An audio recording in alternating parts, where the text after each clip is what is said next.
And I feel like since I also have a background in the classroom and teaching students, this was always such a frustration, not only for myself, but the other teachers, especially because we're on timelines and deadlines to teach all this material. But what about the ones that aren't understanding it? What are we, it was very challenging, I would say. And I feel like a lot of educators, from what I've heard, and a lot of educators that I've spoken to, they do wish that they could offer more of this one on one personalized support and attention and tutoring, but there's just not very many opportunities to be able to do that. And I couldn't agree more with you with, then having groups of students that are so far behind in the higher grade levels.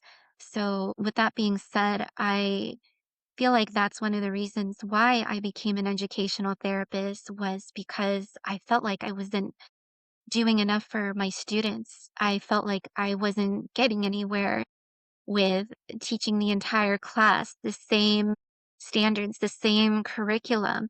And I wanted to be able to help the students that were struggling, that were neurodivergent, that really, really needed the extra support and help. And thankfully, I'm able to do that now in my work. And I also feel like, unfortunately, this does remain a big as a big frustration for a lot of educators, and many are also wanting to do the same, think of other ways that they can teach but reach more students.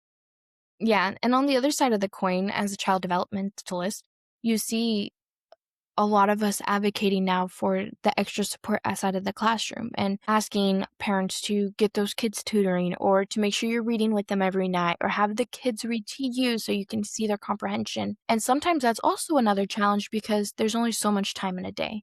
You send your kid to school from 8 to 2, and most parents aren't available or able to be with their kids due to their working. So now they're getting home at 5, they get dinner ready. And so with so many things being added onto people's plates, kids are getting left behind more and more. And so having that extra support, whether it be a tutor, an interventionist, an after school program, a reading readiness, even an older sibling who's willing to read with the kiddo is so impactful because these kids need that extra time. Absolutely. Yeah, their whole day is gone. Ab- Completely booked. Absolutely booked from 8 to 8 p.m. at nights. I've seen sometimes with a few of my students, and I'm like, how do you get any of that work to really fully understand the material that you're learning at school?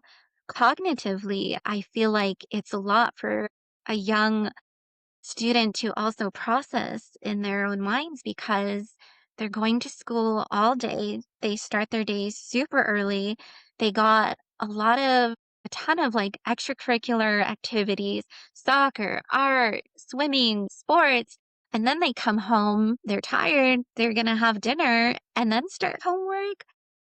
Boy, that is a lot, I feel like, to be taking on, like I said, cognitively for a young child's brain.